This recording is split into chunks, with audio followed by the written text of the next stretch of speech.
you might not know this, but I'm the track announcer at Albert Park in Melbourne. I actually got the username from my mum.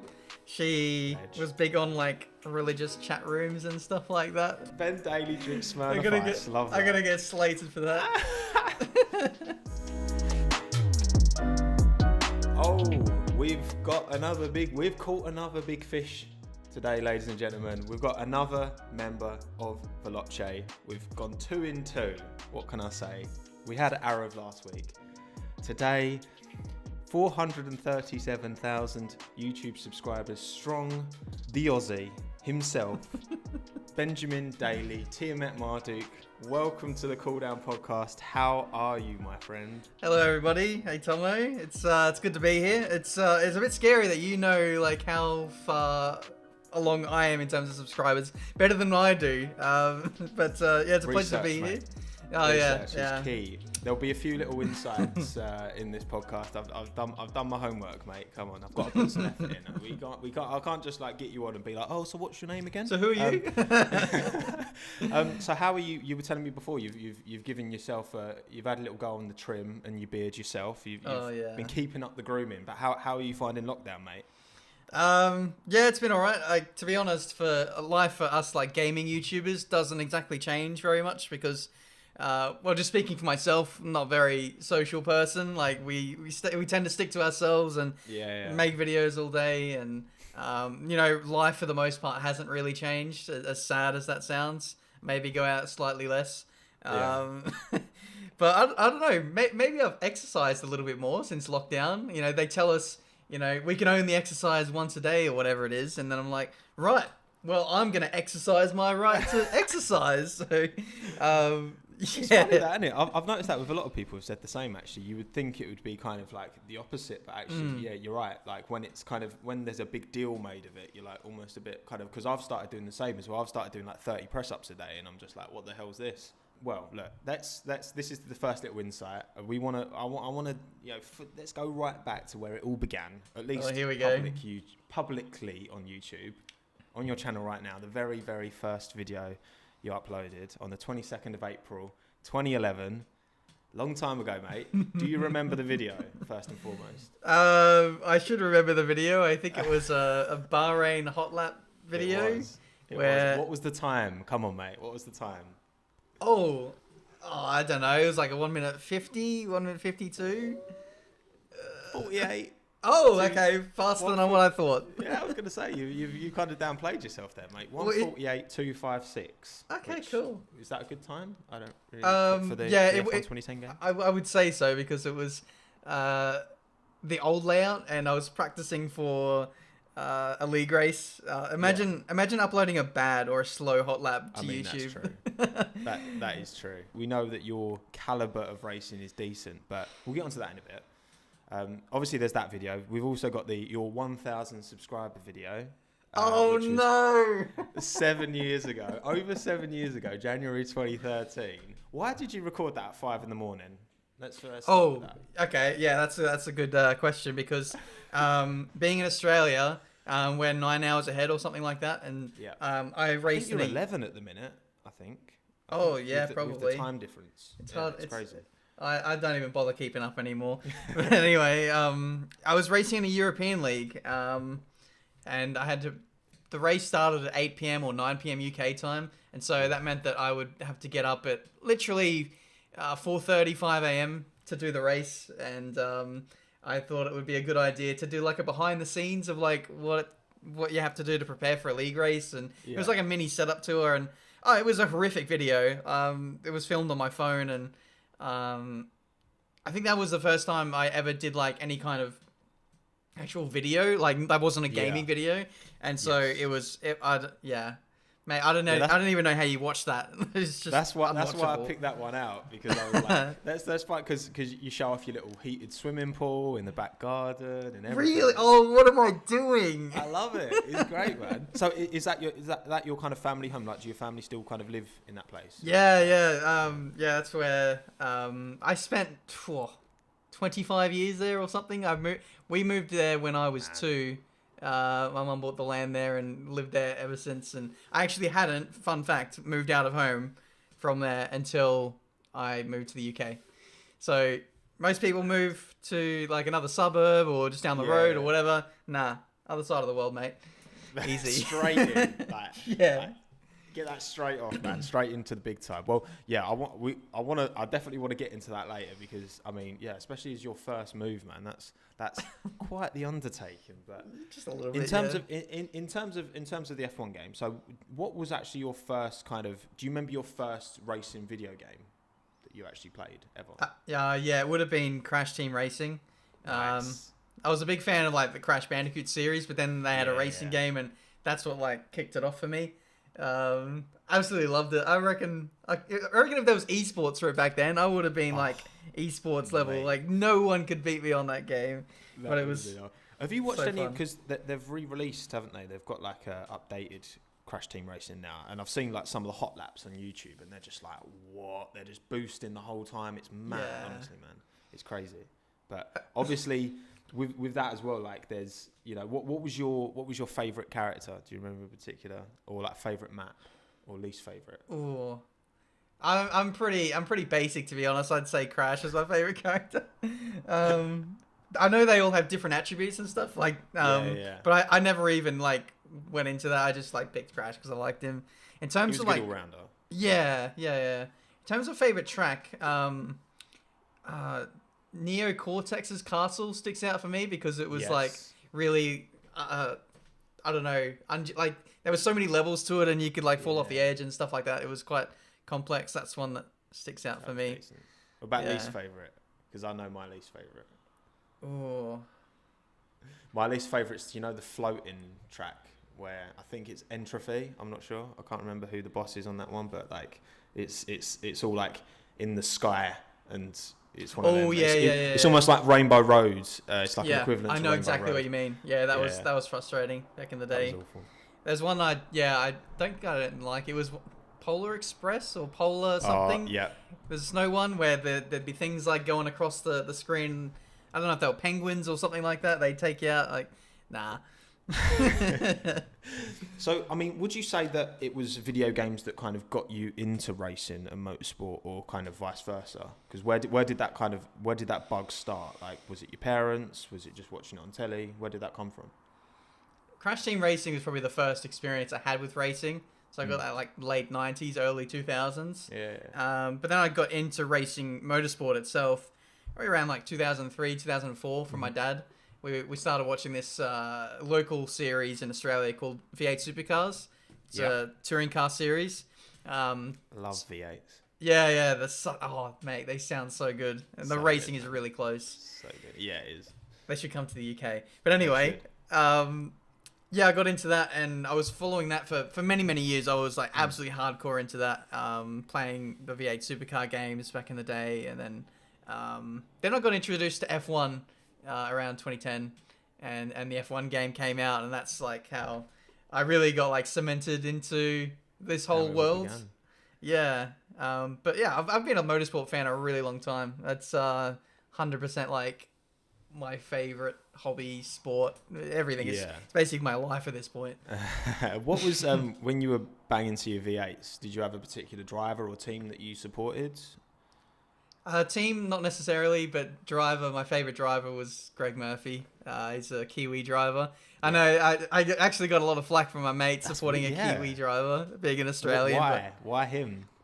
I don't know. He's just something about him. He's just very passionate. He wears his heart on his sleeve. He doesn't hold back. He kind of reminds me of like Fernando Alonso. Like he'll drag a good result out of a bad car, or always fight for a position. And it's just a real fan of how he raced. And yeah, Dad was a fan of him, so I became a fan of him. But yeah, that's just how I got started, really. So, have you kept up with their? Because I've been super impressed with their like esports stuff. Like the way they've produced it and presented it, I think's been the best of any motorsport series bar none.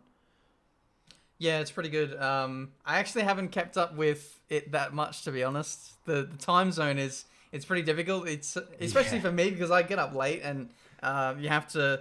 I think the E series is easier to keep up with because that's on at like 7 p.m. local in Australia, and you can just about wake up early enough to see that. But the actual race, the live races, they happen at 2-3 p.m. in the afternoon in Australia, and that's just not feasible to watch here in the UK. I mean, you're probably sick of waking up at 4-5 in the morning anyway, man. Yeah, that's why I moved over here, man. I'm sick of You're those. not just gonna start doing it again.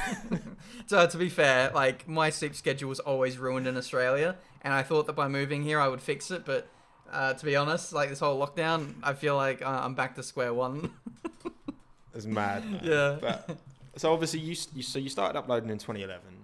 How long did it, and obviously, so your 1,000 subscribers, that was January 2013, so it was like a year and a half to get to that milestone. Because again, I think that's a lot of what a lot of people don't appreciate is like how long like you guys have been, like same with Aarav, like how long you've been chomping away at the bit in terms of getting it somewhere.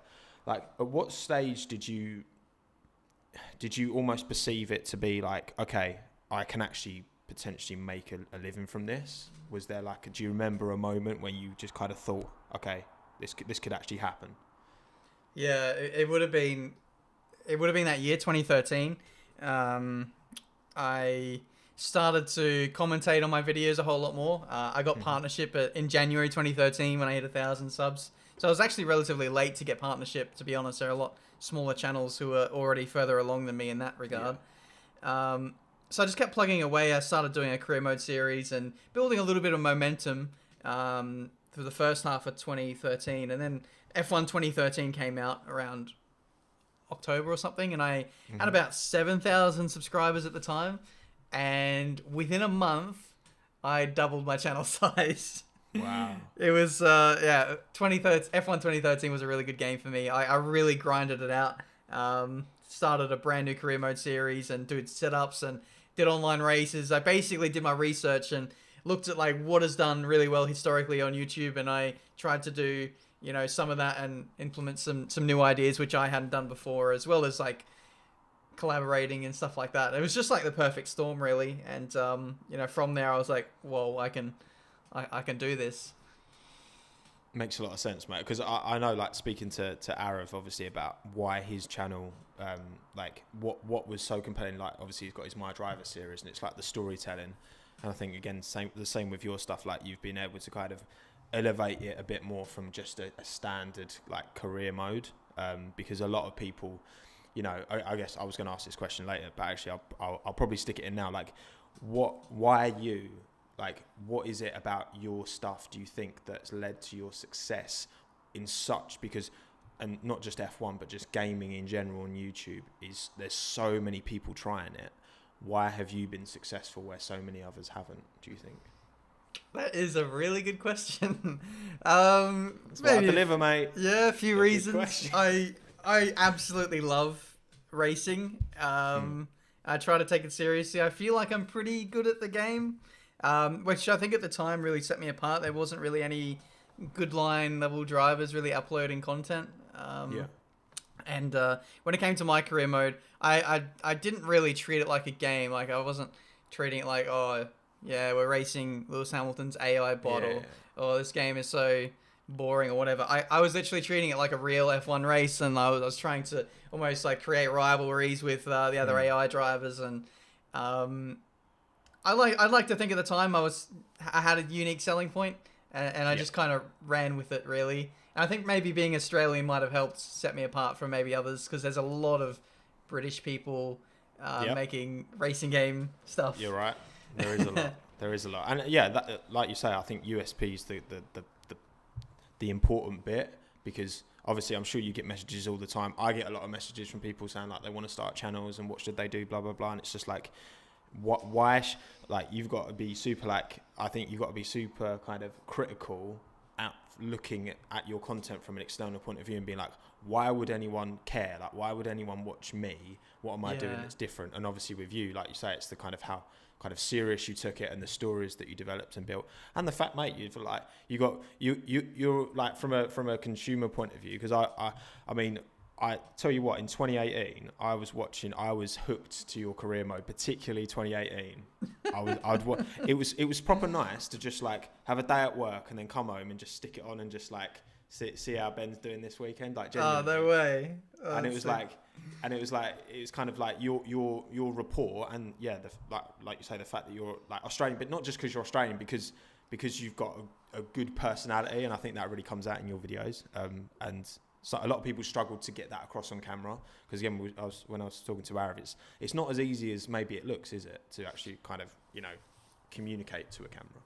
Yeah, it takes a lot of practice. My first videos were absolutely horrible, mate. Like, it took me years to really get comfortable and free flowing. And to be honest, I'm still learning. I'm still like trying to improve wherever I can. I like to throw in a little bit of humor and make it a little bit more free flowing a little bit instead of, it's still serious, like my videos and my career modes and whatever, but I do like to throw in a little bit of personality as well here and there, just to try and break it up a little bit instead of like being 110% shouting all the time. So it's just like, yeah, finding that balance. But yeah, I forgot what you asked now. Well, it's like kind of why have you been successful, and it's like what's kind of set you apart. I think you've covered it pretty well, mate. I think it's there's only one Benjamin Daly. You know what I mean? It's not like they don't come around every way in which. So I'd be very surprised if there was another one. Yeah. I mean, maybe. You never know. Maybe, I'm sure there's one somewhere. Yeah.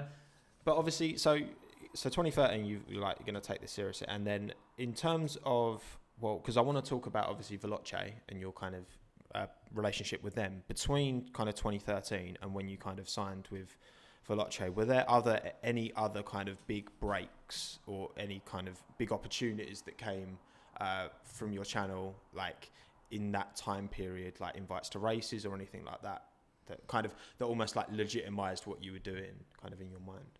Yeah, I think that's like a 5-year gap where I signed for Veloce in 2018, I want to say. Yeah, there was lots of things that came around. One of which was just on a personal level. The fact that I got to film it as well was even better. Because I was a big V8 supercar fan, I got the opportunity in 2017 to have a hot lap in one of their cars. I got driven around my local circuit by a V8 supercar driver, and man, that was an eye-opening experience. That was one thing. I got to film that. It was really awesome to document that and bring my family along, and they got to kind of experience it as well. Yeah. I went to the UK with Codemasters. They invited me out to test the F1 2016 game and just give feedback and stuff. We did that for that year, and then we came back again for the subsequent year in 2017, and then they put us in the game. We didn't know this, but until we got there, but they were like, right, do you guys want to have your face in the game? And we were like, hell yeah. And to this day, me, Maddie, Aarav, Harry Jacks, Into the Barrier, a whole bunch of us who all went, we can still see ourselves in the garages or in the media kind of thing. It's really cool. And since then as well, I've also been approached to do some tannoy. You might not know this, but I'm the track announcer at Albert Park in Melbourne. Oh, really? Yeah. I didn't know that. It's an Easter egg. Not many people know that, to be fair. But yeah, it's a thing. I'm definitely clipping that up and putting it at the start. Have your game faces, that they are in the most recent games as well, right? Because I remember the Charles Leclerc clip of him saying like, "Oh, Matty Gallagher is my cameraman." That's it. Yeah, we're still there. We're looking a little outdated, but you can still tell it's us. Yeah, brilliant. I love that, man. That's crazy. Like, imagine like, this is what I said. Like, imagine go back to 2011, Ben, and say like, oh, in 5 years you'll actually be in an F1 game. Yeah, that's mad. I can't believe like the ride and the journey that I've been on, and so too with all my friends as well, to share that with them. It's been absolutely sick to see how far everything's come, not just for me personally, for the sport, for the community, like esports. Like, we were dying for an esports series like back when I was competitive back then, and now it's as big as what it is. Now this year we're getting F1 drivers involved. They're racing on the game regularly. I'm racing with them. It's just somebody pinch me, because I feel like I'm due to wake up from this dream at some point. That's the thing. Like, I think obviously with the world situation at the moment, esports has been one of those few industries that has thrived and obviously taken a big step forward. And I think, that's been a big part of why there's been teething issues, because I think, esports is in a place that I think typically it would have probably been in about 4 or 5 years' time, but it's almost happened. That amount of development has happened over like 2-3 months. But yeah, how have you kind of like, how have you seen all of that moving, and like what do you think of the whole movement of esports and how it's exploded in the last few months? it's crazy. We were literally told by guys at Veloce, like they said that with everything that's happened, it's progressed their timeline. It's accelerated things by about 2 years. We didn't think anything like this would be happening anytime soon, yet here we are. They managed to organize their own series. Veloce were like the first on the ball with the not the GP series, and drivers were flying back from Melbourne, like transiting back to the other side of the world, and they already had the ball rolling essentially, and managed to get something up the night of the Australian Grand Prix, which was pretty mad. But yeah, everyone's getting their spotlight. The esports drivers racing on the regular as like a support to the main virtual GP. Like there's so many world categories that are starting up their own, or have done their replacement for the real thing, getting the real like drivers involved, celebrities, and it's just introducing the wider audience to the virtual side. And so many people are aware now that it's actually a thing, and getting into it themselves. And it's so cool, man, just to see everyone getting involved and people picking up wheels and wanting to be better. And it's just it's so cool. Like I guess it is the one positive we can take out of this whole situation. Yeah, ultimately, because it's been a wild few months for sure, man. Like it's still, I don't think we'll appreciate like until we kind of look back in a few years' time and be like how fundamentally this, like how big of a deal this time period's been. Yeah. And I guess like eyes will be on esports in 2050. We'll probably look back at 2020 as being this the big year almost that kind of blew it onto the mainstream. Like in terms of going forward, like you're very good, clearly. You're very talented at the racing side of things. Do you think you could ever see yourself actually, cutting with the top dons on the esports scene, or not? I'm at this interesting level with my skill level, if that's what you want to call it. Yeah. I can be there, but it would take me a lot of practice, time, and dedication to do so. At this current time, I don't really feel like it's really viable for me.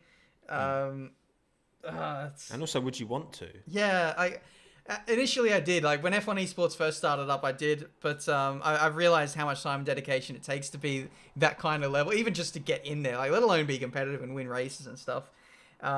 It requires an unbelievable amount of practice to do. And I think with what I'm doing, I think I'm pretty happy with what I'm doing with the whole YouTube thing, to be honest. There are hundreds of, maybe even thousands of people trying to do what the esports guys are doing. And I feel like I've got something competitive. I feel like I've got something unique going with what I'm doing, and I enjoy it a hell of a lot more. And the lifestyle is really good, and I don't know if I want to give that up, because if I did pursue esports, I would have to give up so many videos a week just to do that.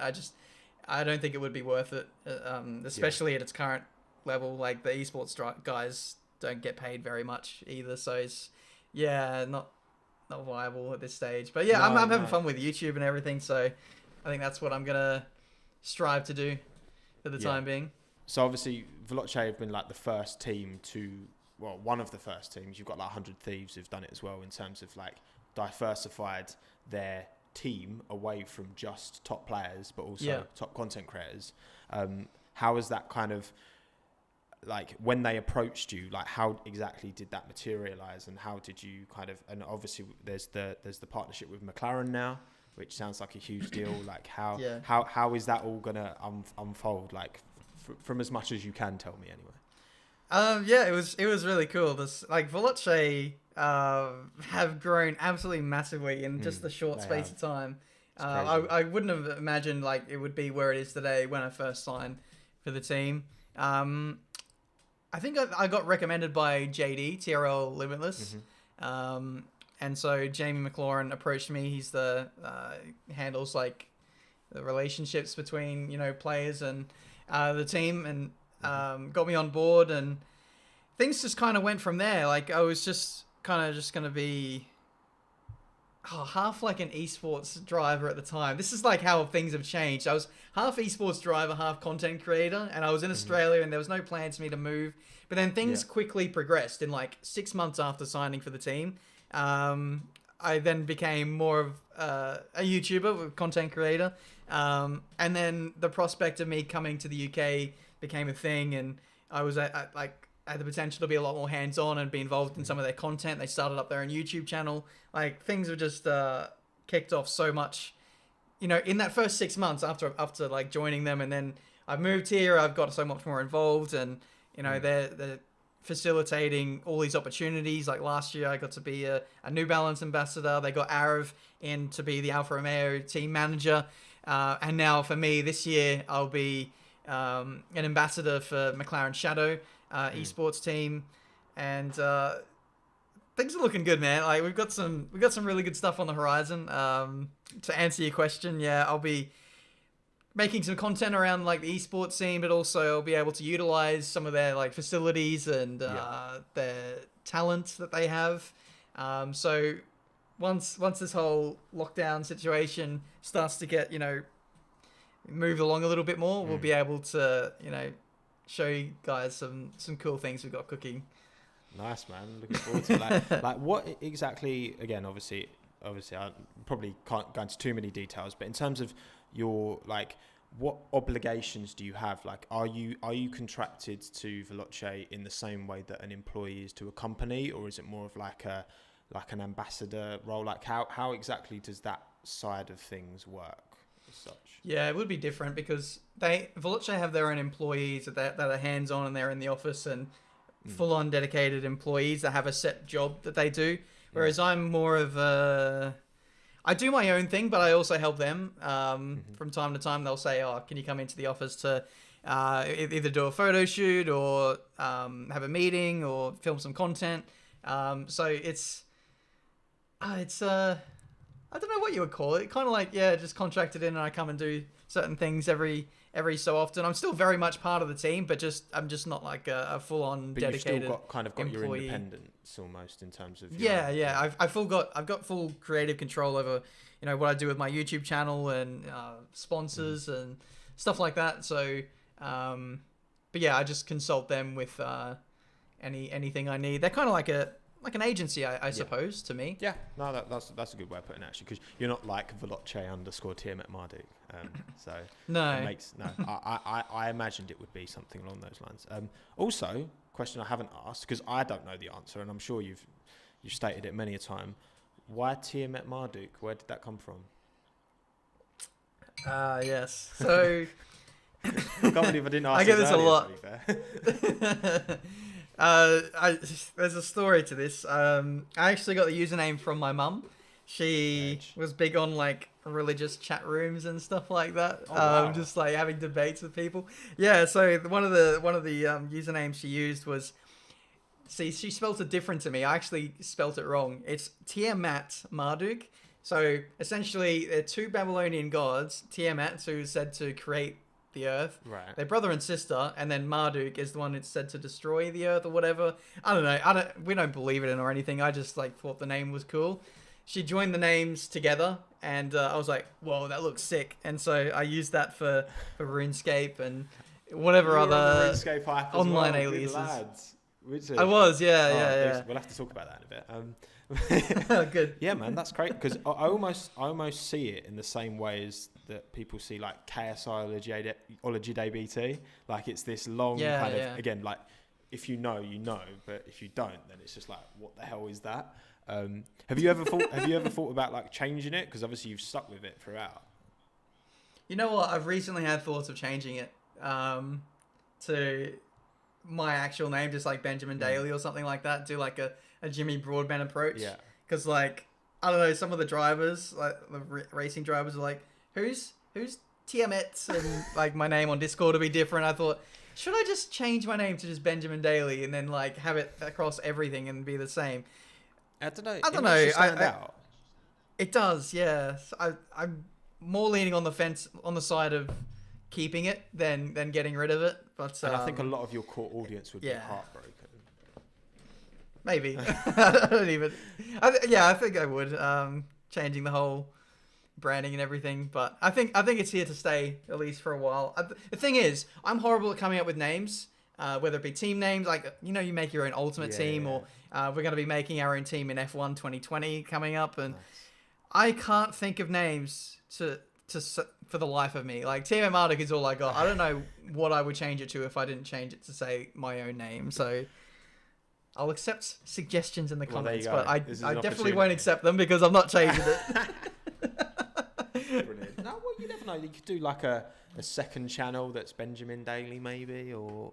I have thought about that. Yeah, doing like other like games. And you've almost stuff. got Tiametmarduk that kind of owns your racing activities, and then if you wanted to branch out and do other types of content, still around Formula One, but not necessarily the gaming, you could just do that under Benjamin Daly, maybe. Yeah. Interesting. Yeah, it's a good branding exercise. Well, I'm a designer. Branding was my bread and butter. So let me know if you need any, if you want any advice or any help with that, mate. Yeah, we'll do. Just slap the pink everywhere, and we'll be good to go. Yeah. You can have my pink, mate. I'll give you the hex code for it. Is it like a? It's not pink. It's more like a salmon color, isn't it? Yeah, it's like a. I wanted something distinctive that no one else in the F1 space was using. And obviously I know Racing Point have their pink, but my pink's not their pink. My pink's better than their pink. No, it's different. It's like a more red pink, so it ticks the old box. I do like it, it stands out. There's nothing wrong with a bit of colour. I get far too many compliments, not for the quality of my content, but for the quality of the colour of my content.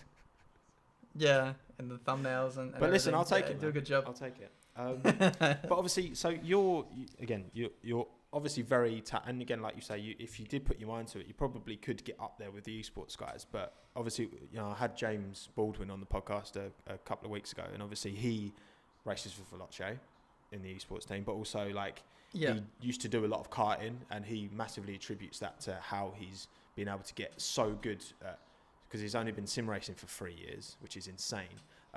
But also also why he's been able to transition that into real life racing with that kind of that bravery almost that a video game racer is never going to have.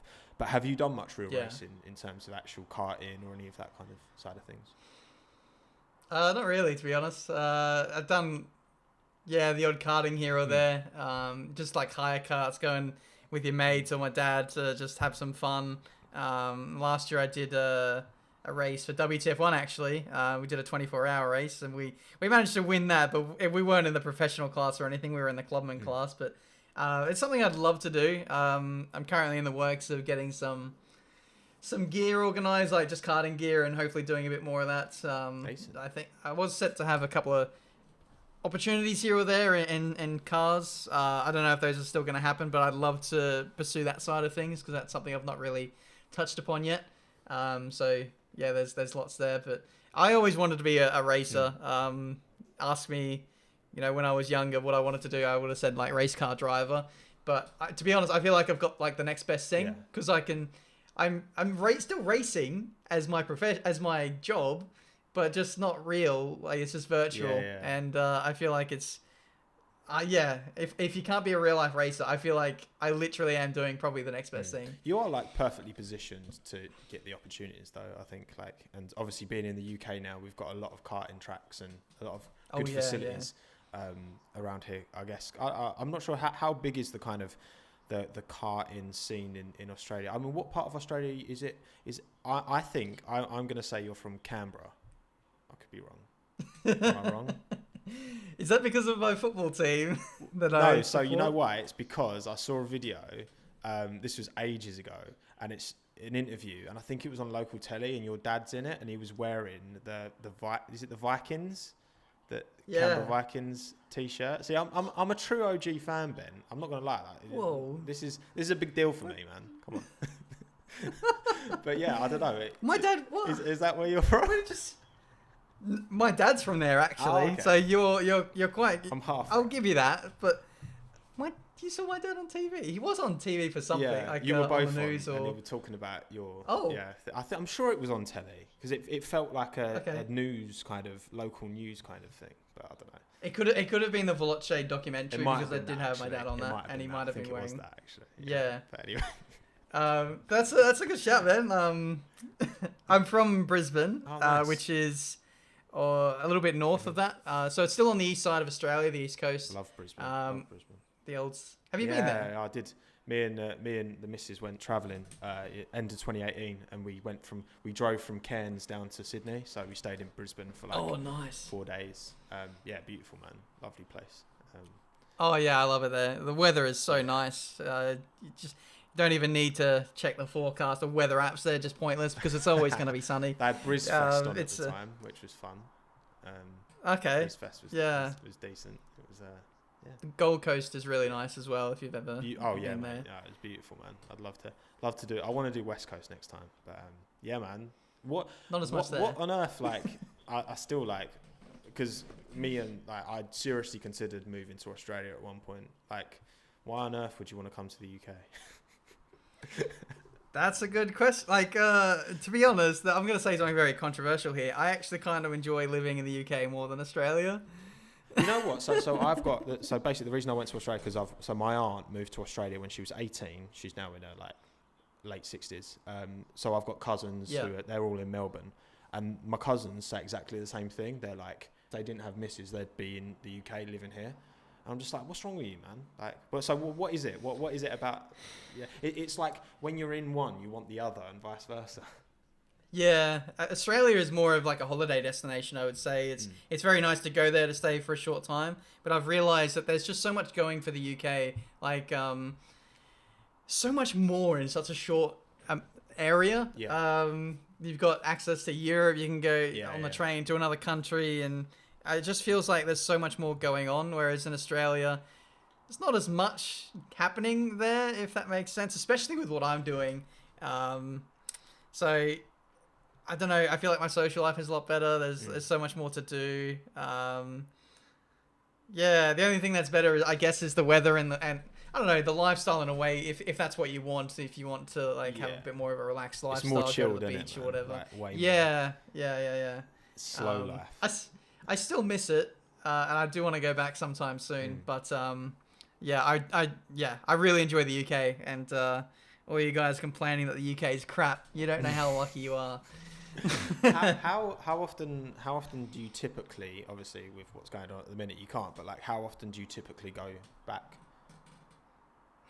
Good. I haven't gone back yet. Really? Yeah, I've been here for so I moved to the UK in Feb of 2019 and I haven't gone back. I was actually meant to go back this August for my cousin's wedding, but that's not happening now. Obviously, yeah. So I think if I can, I'll try and go later this year, maybe Christmas or something. But I think because I'm going to stay here long term, I'd like to go back to Australia maybe like once a year, something like that. That would be the aim. Have your parents been over? Oh yeah, I had my dad come over last summer nice. for about a month, and that was really cool to show him around. He'd never been to Europe or the UK or anything, so it was a complete culture shock to him. My mum and my stepdad and my sister were meant to come. Actually, like they're meant to be here now, but that's again COVID. Yeah. So thanks for that. Did you? So you haven't suffered with any like homesickness, or you've been just easy? It's been alright. You know what? I haven't actually. No, it's weird. I haven't. It's horrible to say. I haven't really. It's not though, because to be fair, like some people, because again, like, well, I mean, that's a big step moving, like your first move away from home, going to the other side of the world. But to be fair, like, so when I first moved out of home was when I went to university, and that was like a 2.5 hour drive away, which is long enough for you not to do it regularly. Like I know in my first year, I probably went home like 3 times in the whole year, which still isn't much, you know what I mean? So, and some people were really homesick and were going home all the time. Some people, like I wasn't really at all. So don't feel bad, mate. It's fine. Yeah, it's just I was enjoying myself so much here. It's just a completely different life over here. I did miss it, to be fair, around Christmas time. But for the most part, yeah, I think it's probably actually harder for my family than what it is for me, because they're still living in the same place and have all the memories and stuff like that. Whereas this is just I feel like I'm on a completely different world kind of thing. Of course. So do you have any siblings? I have a sister, just the one. Is she still in Brisbane? Or? Yeah, she's still living at home, and she actually took my room. Oh, really? Funnily enough, yeah. So I had the biggest room out of the two of us, and she's like, "Yep, I'll take Ben's room." She's still got some of my stuff up. So like this Monaco track that you guys can see on screen, I had one of those back home. It doesn't have LEDs, but she's got it in her room, and she has my desk and a lot of my stuff actually. And my mum, she bought my car, which I used to have. So I tasked my mum.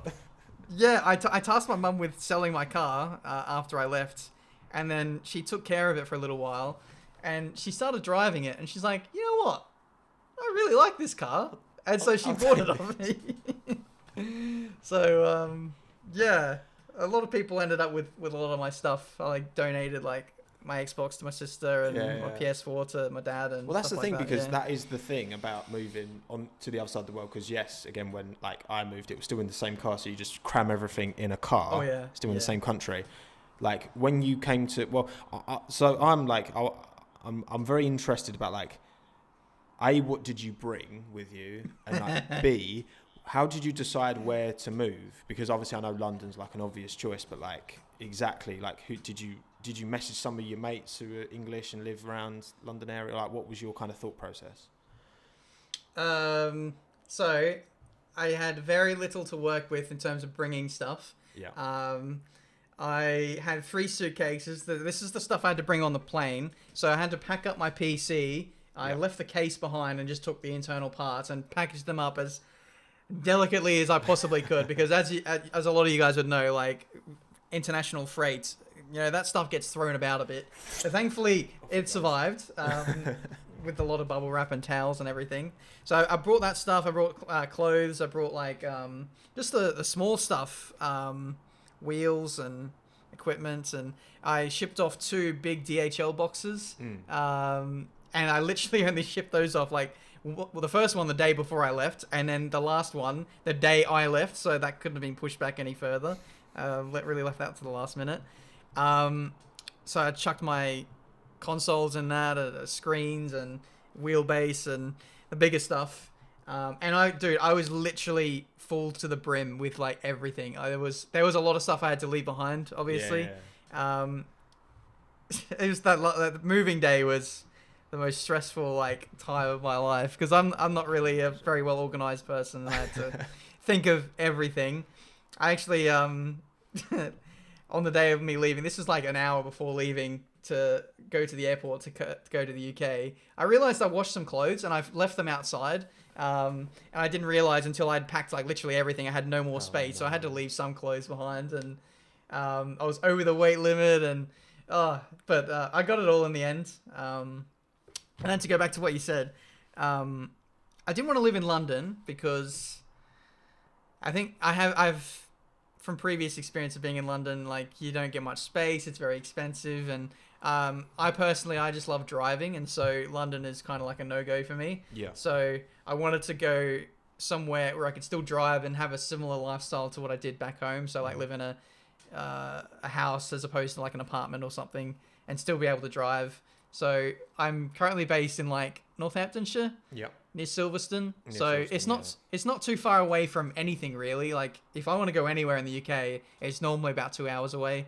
And I've got pretty easy access to London. Like I can get there in an hour on the train. So that's pretty cool. But yeah, just somewhere that was close to everything and had good internet. That was kind of just my requirements really. That's the key focus. 'Cause I mean, how did you like, so is that the same place that you moved in when you first came to the UK? You haven't? It is, yeah. I'm still here. Yeah. How did you find that place? Like, what was that? Did you do like a virtual kind of viewing, and then like how did that, all of that kind of side of things? No virtual viewing. Thankfully, I did have my ex who was living in the UK. She came and looked at the house for me, and inspected it and said, "Oh yeah, it's pretty cool. It's good. It's got everything we need." And so I was very lucky on that front. So she organised that for me, and then I moved into this house about a week after I got to the UK. So there you go. Yeah. Madness, and you're still there, and I'm still here. Yeah. I guess like going forward, like so you do see yourself like your long-term future being in the UK. I'd say so. Yeah. My visa runs out early next year, so I'd look to renew it or get another one, and hopefully stay here long term. I think I've got to be on a visa for about 5 years or so, and then I can apply for settlement or whatever that might be, and then eventually buy a house or something like that. Yeah, that'd be cool. Do you think if because I guess the next question is, if you weren't, say the F1 YouTube stuff didn't take off, which of course you managed to succeed where many others have failed, so it's certainly until you started actually really seeing those results in 2013, I'm sure you couldn't have imagined back in 2011 that it'd have actually become your full-time career. What would you be doing in terms of career, but also do you still think you would have found your way to the UK? Was that always an ambition as such?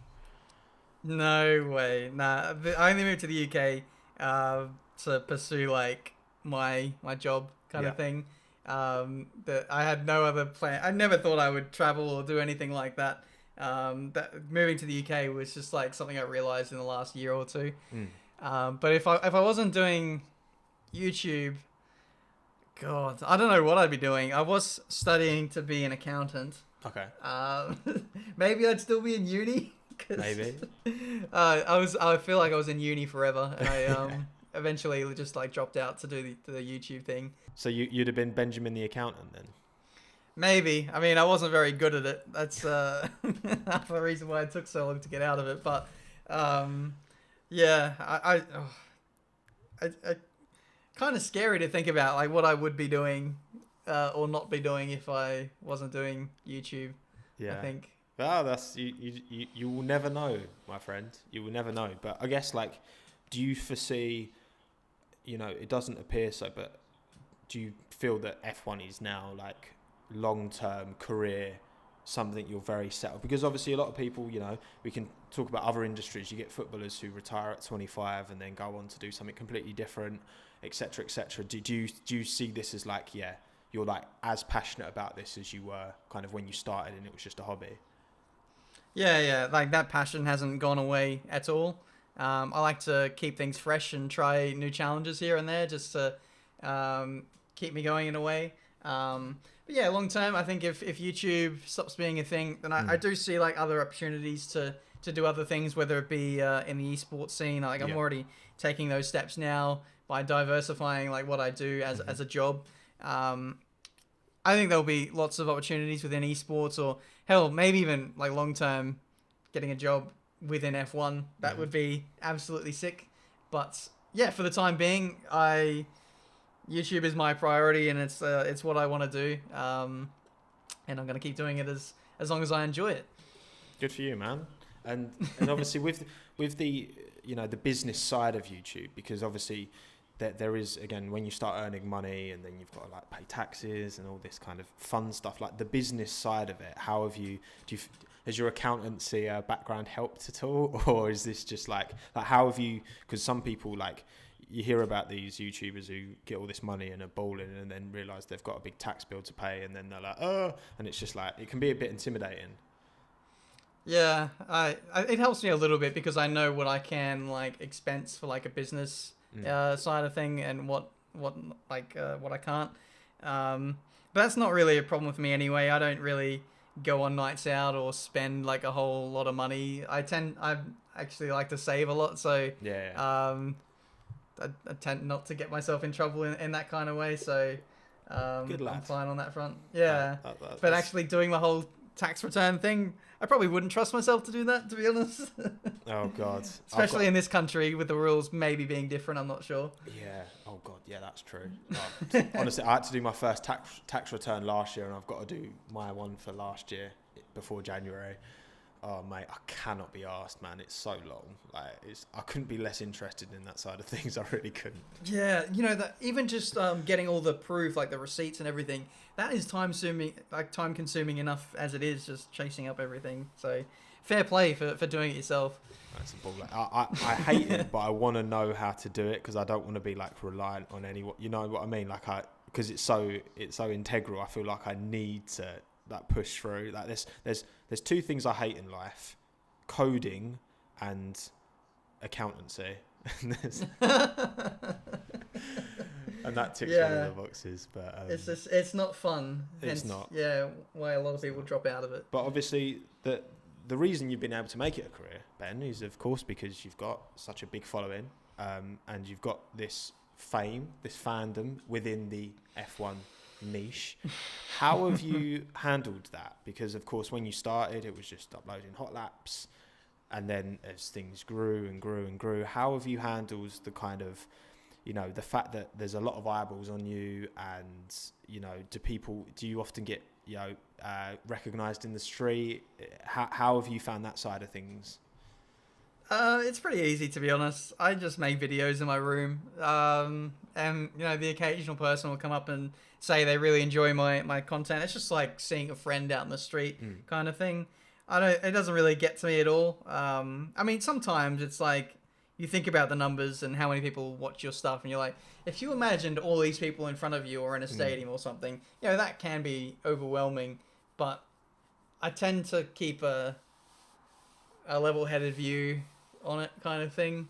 I'm not some celebrity or anything. I just make videos. I don't know about that.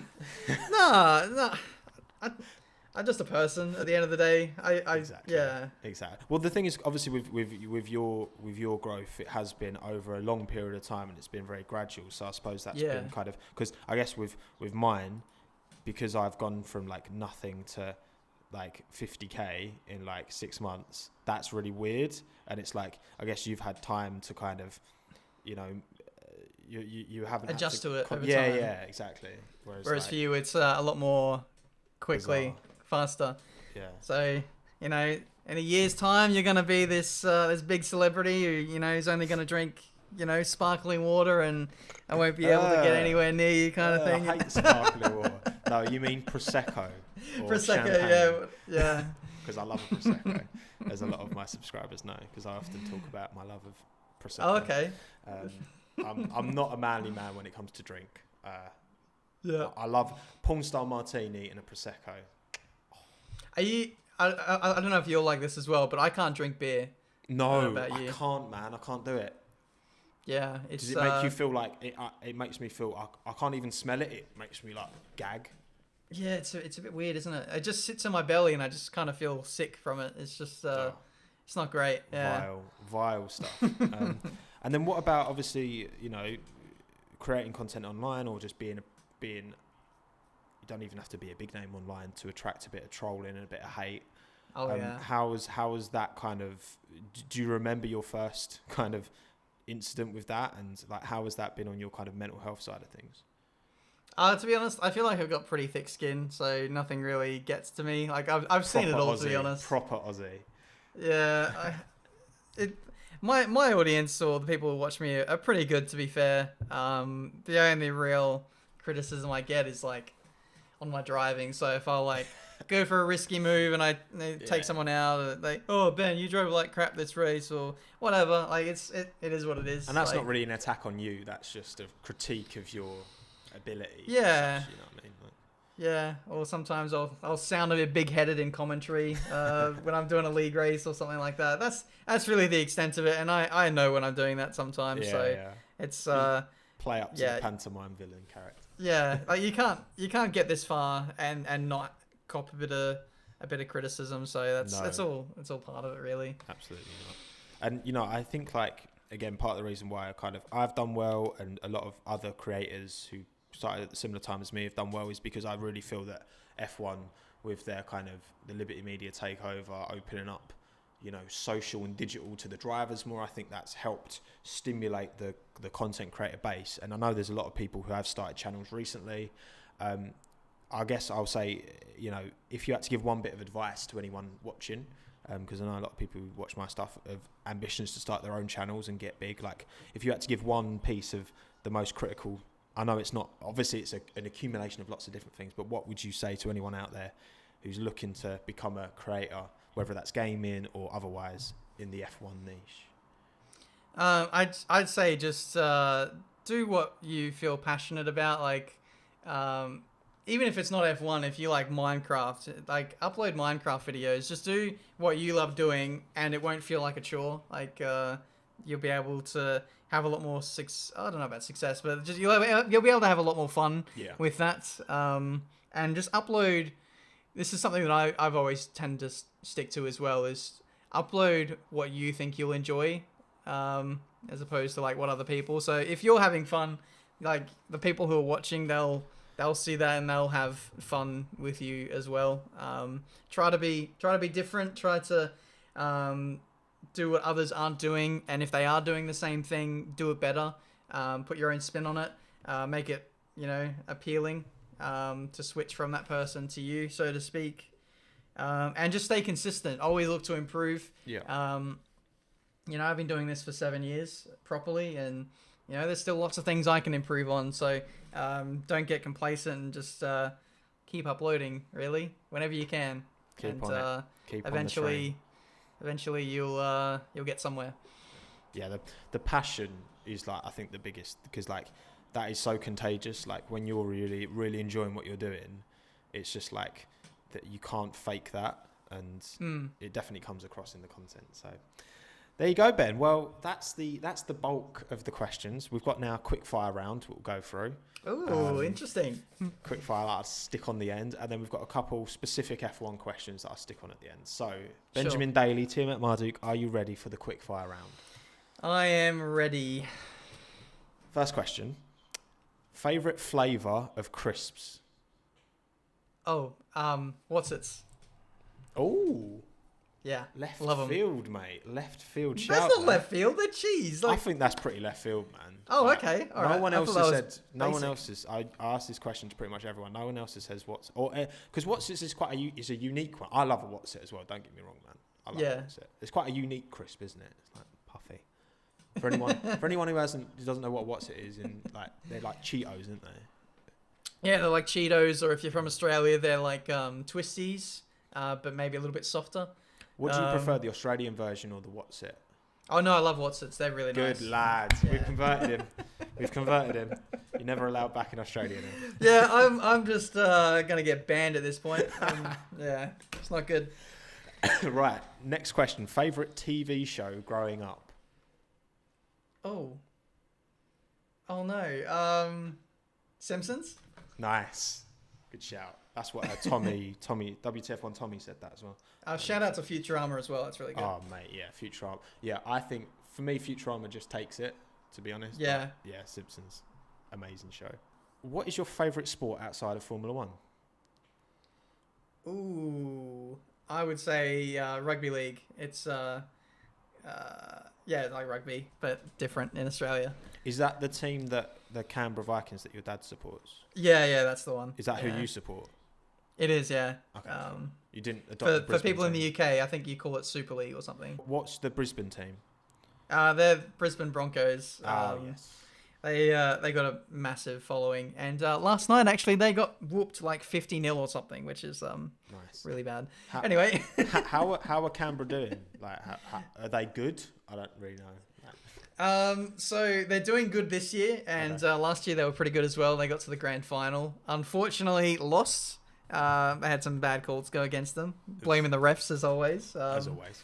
But we've got a really young squad, and we've been working at something for many years, and we're starting to see that potential kind of come through now. So fingers crossed we can win it this year. Decent. Have you adopted a British team at all? Oh no, I don't follow rugby or anything like that here. I probably should follow football, and I kind of did when I was playing FIFA a lot. Okay. Didn't mind Newcastle or. Do you have Arsenal. a team that you support then? No, not really. I'm pretty neutral, to be honest. Neutral, nice and on the fence.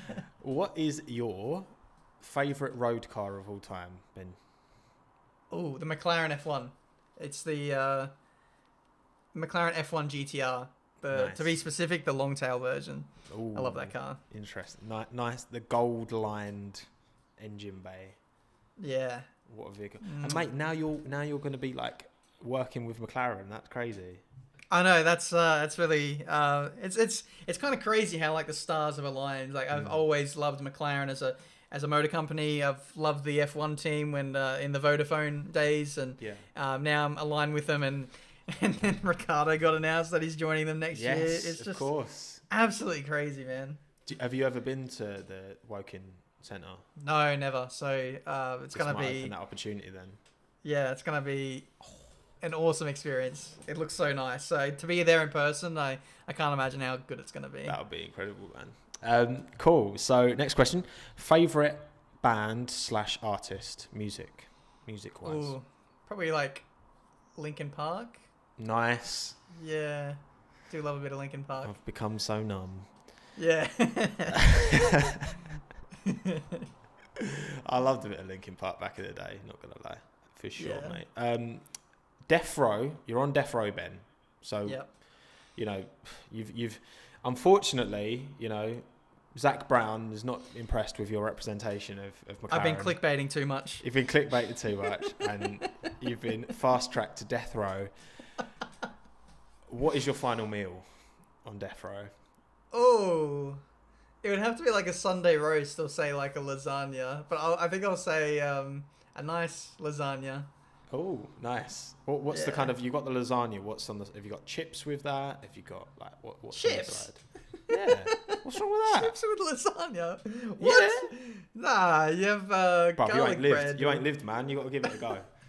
What do you like? Dip the chips in the lasagna? No, you have like thick cut like oven chips, and then you have the lasagna, no. and then that sits on the side, and then you kind of man, trust me, bruv, give it a go.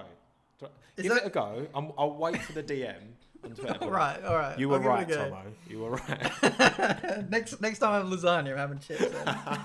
Is that like a northerner thing, or is it a southerner thing? No, it's not. I do actually prefer like, because northerners like have you ever had gravy in chips?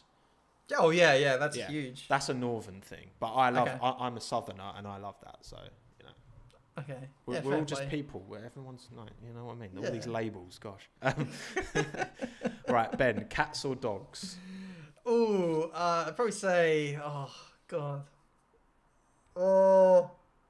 Maybe cats. Oh, you're the first person to say cats. Yeah. So what's the pet situation?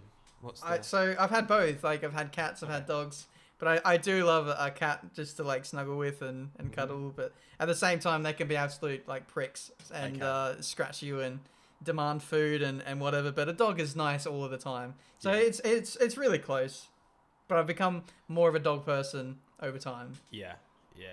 Well, I'm the same. I used to have I had two cats growing up, so and obviously now I've got Minton, so I've got the best of both worlds. Bless. All right, we've touched on this earlier, but we're gonna go straight in. Ben, what is your favourite alcoholic beverage? Vodka. What, just straight? Just not straight. In vodka. Pints, just down in it all the time before every stream. I'm not much of a drinker, to be fair, but when I do drink, I do tend to have like vodka or whatever. Cool. What would you mix it with? What's the mix? Lemonade. What's that classic white girl thing that they have? It's a premix one. It's vodka. Smirnoff. I do love a Smirnoff. Smirnoff Ice. Yeah. Oh yes. Ben Daly drinks Smirnoff Ice. Love that. I'm gonna get slated for that. That's a proper. I remember, when was it? This was about 2 years ago. I went back to Bournemouth for like a uni night out, and they had Smirnoff Ices, and I just had to buy like 4, and I was like, it's such a throwback, man. I feel like that drink existed like 2010, 2011, 2012. It was like prime, and then it just, it's probably tailed off. Obviously, you're keeping them afloat, Ben. 100%. All those nights out I go on. It is a solid drink, but yeah, man. Like if I went to a club with Smirnoff Ice, I would get a lot of shit for that. So yeah. I tend to just get vodka lemonade. Yeah. Or just peel the label off. No one will know. Yeah. Sorted. What is your favourite racing video game of all time? What kind of sticks in your mind has been the number one? Oh man. It could be like a Can't ask. nostalgic one. It could be the most recent. I'm always gonna love the F1 games, so I'm gonna steer away from that. I will say, oh, Tricky one, this. there's so many, man. Like there's Crash Team Racing, which is right up there. There's Need for Iconic. Speed Most Wanted 2005. Ooh, great Forza 3. Forza 3, Toka- yes. Toka Race Driver 3. You know, I'll just say Crash Team Racing, the OG. CTR. And then last quick fire question. What is your favourite YouTube channel outside of F1? Ooh. See, dude, I always really struggle with stuff like this. Like, pick your favorite song or pick your favorite movie. I'm just gonna really quickly look at my subscriptions list. It would either be like, did you say outside of F1? Yeah, so not related to F1 at all. So like mine's probably Marquez Brownlee, so MKBHD. Oh yeah. He's really good. I love him. I think he's great. But yeah, just outside of F1 totally. But it can be tech, it can be whatever. It can be My Little Pony, whatever you're into, Ben. You know what? I really am into tech, and Marquez makes some amazing videos. If you didn't say him, I probably would have forgotten, actually. Oh. Crap. KSI? Yeah, Marquez. Casey Neistat. Casey's good, yeah. Yeah, I haven't actually watched him in a long time, actually. That's on me. I do like to watch a lot of Star Wars, like, stuff. But, Interesting. oh, God. Man, it's so hard to pick. I can't say one person. Well, you've given a few, so that's yeah. We'll take that. We'll take that, Ben. All right, mate. Well, let's round up. I've got two more questions for you. Yep. The first one. So obviously we've got the tech regs coming in, the changes in 2022, which is great, I think, generally. But say you're Benjamin Carey, you've grown the moustache, you've taken his place. If you could incorporate one rule change into Formula One, maybe one that isn't going to come up, but something that, doesn't currently exist, that you'd like to see, it can be to do with the racing, it can be to do with the weekend, it can do to do with anything, what would you change? Perhaps some kind of handicap system. So like a team will win a race or a driver will win a race. You add like a little bit of ballast to them, like maybe 5 kilo, a kilo or something every time that they win. I think they do that in like horse racing or something, but like do it in motor racing. Just a small little bit of disadvantage for the people who keep winning. Well, they do that in a lot of touring cars, don't they? Do that in V8s as well. I don't think they do. They do it in like British touring cars and like world touring cars, I think. So does that work well?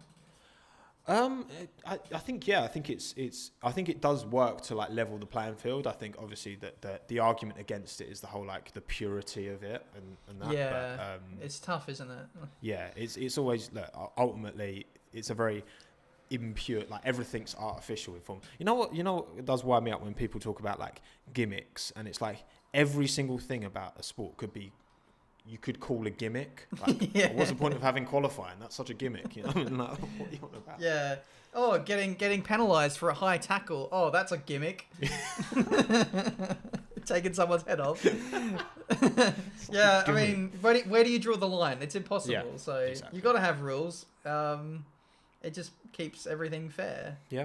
How effective do you think the new regs will be in kind of tackling all that? I think the biggest thing will be the cost cap, giving everyone kind of a level playing field to have a fair shot at it. It might take a couple of years, really, to filter through.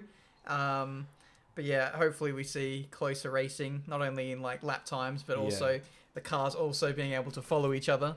Also, because you've got the testing, you've got the testing limitations, which will almost function as a kind of aero ballast almost.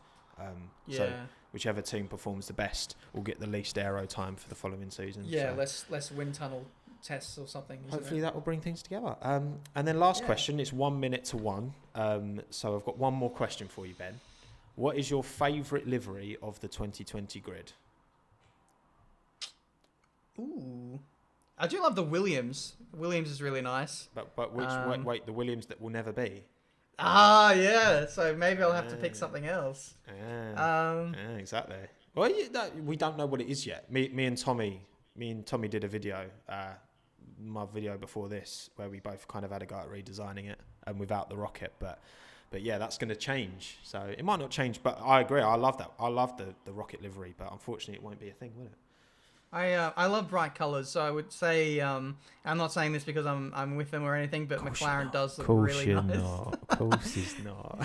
You know what? I always pick bright coloured cars in my videos because it looks better for the thumbnail. I just love the look of bright coloured cars. I'm wearing orange today as well, so yeah. So you've got your bright red t-shirt on, so you know.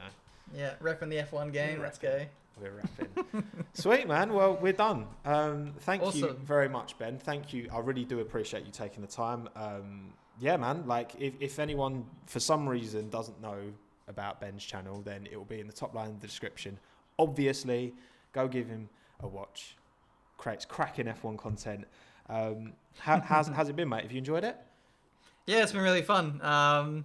You know, not many podcasts dive deep into not only the YouTube side, but I feel like we covered a lot of bases personal side as well, which it makes for a nice change. So I've had a lot of fun. Good stuff, man. Well, thank you again. Again, check out Ben's channel if you haven't already. Subscribe to the channel if you're a Tiametmarduk fan. Then I hope you stick around with Tomo F1. And yeah, cheers, pal. That's it. Done. Yeah, no worries. Easy. Thank you very much. Smashed it.